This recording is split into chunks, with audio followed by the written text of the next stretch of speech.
The McShin Foundation is Virginia's leading peer-to-peer recovery community organization. So if you or a loved one is struggling with addiction, let us get you connected. Build your self-esteem and lead you to a solid foundation in your recovery. Check us out.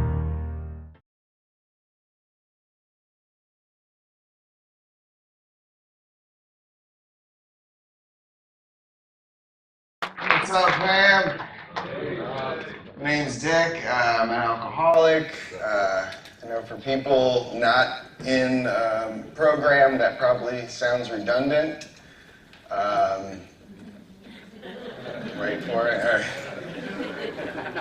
Alcohol takes many forms. You know, for a lot of people, it comes in a glass bottle. For me, it came in a glass vial. I am allergic to all forms of alcohol.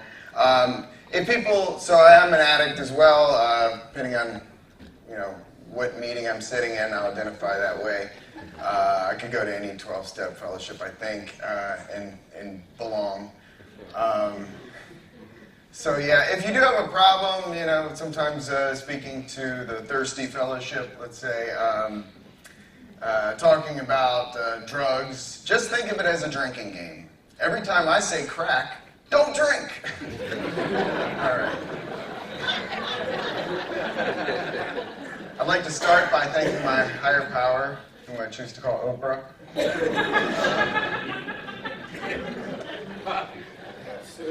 Or not.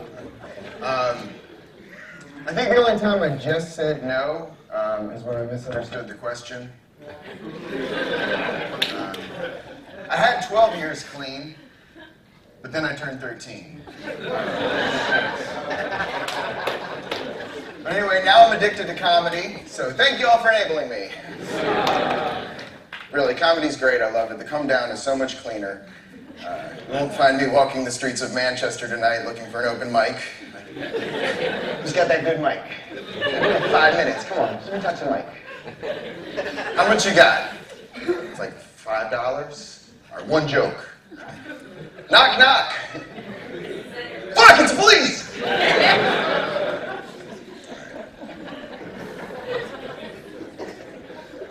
I'm not saying I did a lot of cocaine, but this was my straw.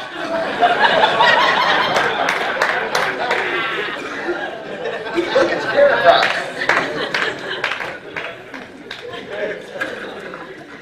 Anyway, now that I have your attention, I'd like to read you my 4th step. I'm being told we only have 5 hours. Moving along. Now, round of applause. I kind of got a funny response when I asked where the old timers were. What I mean to say is, where are all the young bucks with 30 years in recovery? Any middle timers? Newcomers. Round of applause. Yeah? All right. Now, I remember in early recovery, I was not convinced that I belonged, so I came up with a little top 10 list of signs you might be an addict. But because I'm an addict and my drug of choice is more, now the top 15 signs you might be an addict. Couldn't resist. If you're at an intervention and you don't realize it, it's like, come to the surprise party! If you think Candy Crush is just a game you play with Adderall, you might be an addict. If you get a tattoo of your clean date and you post-date it, I'm serious. I know it looks like a 17, really it's a 12. It's a 17. When you get up to pee, you fall down to pee. You might be an addict if your partner says, hey, let's spoon, and you run grab a lighter. If next to your phone, instead of Post-it notes, you have prescription pads, you might be an addict.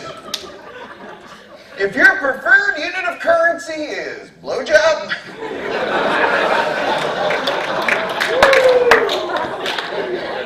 if you believe in reincarnation, not because you're Buddhist, but because you've been legally dead 6 times, you might be an addict. If you spend more time on your hands and knees with your face in the carpet than a lesbian at an orgy, you might be an addict. By the way, feel free to pat yourself on the back if you get none of this. If you can drive 3 days straight using just your knee,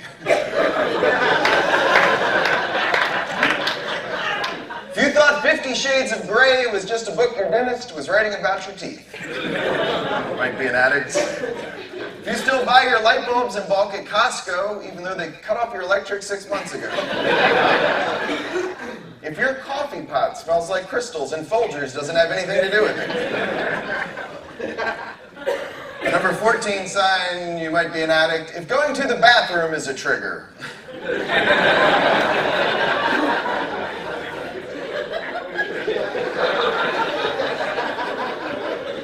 If you volunteered to go to Afghanistan just to cut out the middleman, you might just be an addict. So, don't want to candy coat it for people out there. You know, I had a hard time dating before I got in recovery, but now that I'm in recovery, dating's impossible. It's not true. But I did literally think the only pickup line was, do you want to drink or do you want to get high? I did not know this. I'm still, if anybody knows any, let me know. I've been trying to get healthy and, you know, trying to date outside of bars and clubs. And I met a girl and she was really into fitness. She had a Fitbit and we kind of hit it off, you know. And I've been getting into yoga and she's like, yeah, I did 10,000 steps today. I did like 10 sun salutations, and she's like, yeah, I swam 4 swimming pools and climbed 5 fences. And I'm like, oh, fuck, she's on the run. It was not a Fitbit. It was an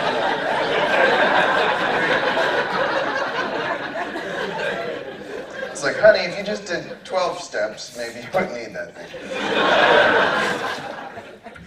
So, you know, I mentioned I got my yoga teaching certification, which I think is a good career move because we need more yoga teachers and we have plenty of drug addicts. So I really gravitated to the meditation part of yoga. So basically, spiritually, I'm ripped. I basically do the kind of yoga that they do in like old age homes, like chair yoga. I'm just like, all right, downward facing my demons. Yeah, I actually found some interesting similarities, though, between being an addict and a yoga teacher, surprisingly enough. Lots of awkward positions. Brought me to levels I did not think were humanly possible. Winding up in a park behind a statue wearing a leg warmer. Sweating in the winter. And I still can't suck my dick. Used to could, that's why I can do yoga. I'm pretty hung for a white guy. Oh man, so basically I have like a 3-ring circus in my head. For some reason there's like this redneck, there's this frat guy, and then this UK jungle MC. And my mind's not always my friend. Sometimes it can hold me hostage, you know. It was worse before. It used to be if I didn't get 2 days of sleep after a 3-day bender, my mind's like, I ain't getting out of bed, son. And then if I didn't get a cup of coffee and a cigarette as soon as I did get up, it's like, well, I'm gonna be a little bitch all day, bro. And they're both rednecks. Then it was like, if I didn't go skydiving with my date from Craigslist, butt-chugging Miller High Life, doing a knife hit, a hot rail, and bumps off a Hell's Angels clit ring, it's like, where's the adventure, my ninja?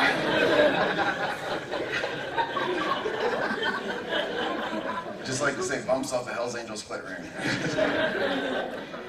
Yeah, I was out of my fucking mind. But I want to say I'm not depressed now. I get that shit out of the way every day when I meditate crying. Hug life. All right. I made a commitment to meditate every day, and my body loves it. My brain would rather pee in its mouth.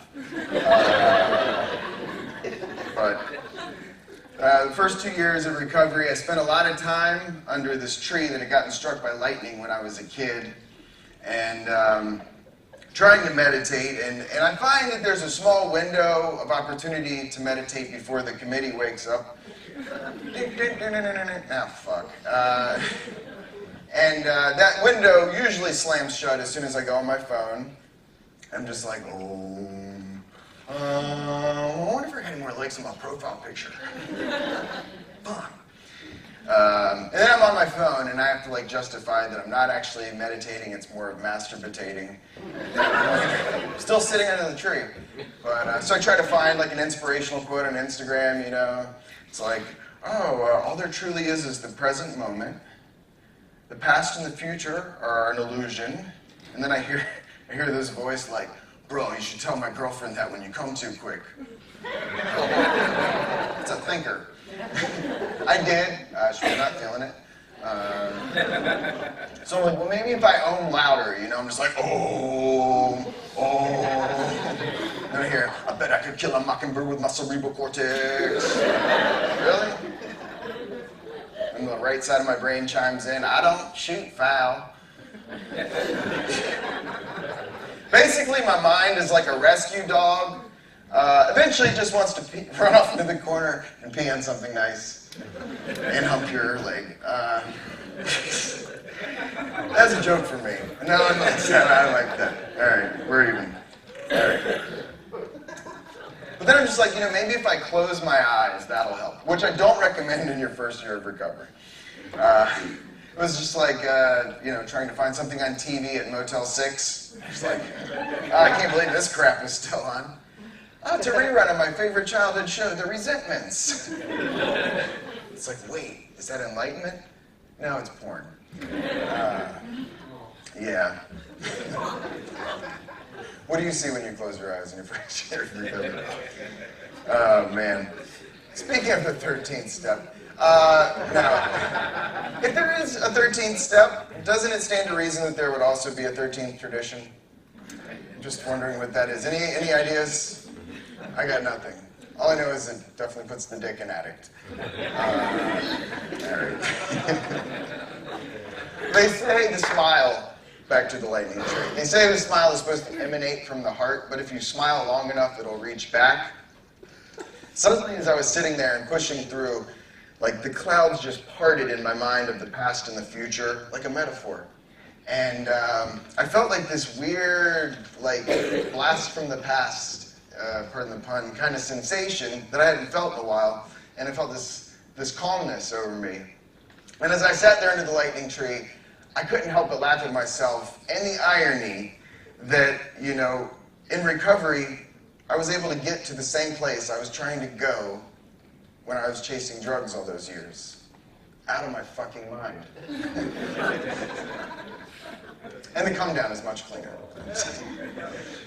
So 340 people die of alcoholism every day, 350 people OD on opioids, and 6,000 people die every year. And it's not from Zumba class. It's from smoking crack. I knew this, and it still didn't stop me. And the last 6 months I used, my arm down to my leg would go numb. And I only later found out in recovery that's a telltale warning sign of a heart attack.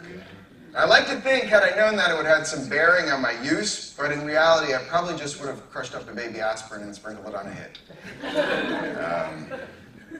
But 5 years ago, I have this thing I wear. It's called my medical alert necklace. If I'm not wearing it, I have relapsed. This is my 4-year medallion, which I've been wearing for 2 years, but with 1 year with my head up. Had to get honest about that first year starting to eat at me, you know.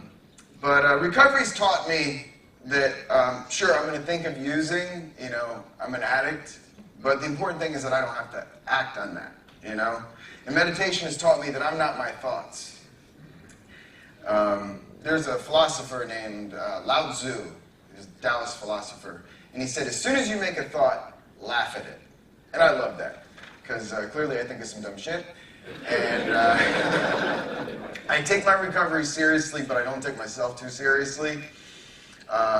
They say we spend 50% of our time in our head throughout our whole life deliberating. That's half of your life. Think about that. Wait, don't think about that. But here's the hit. It is impossible to think while you're laughing. And for that, I'm grateful. Thank you.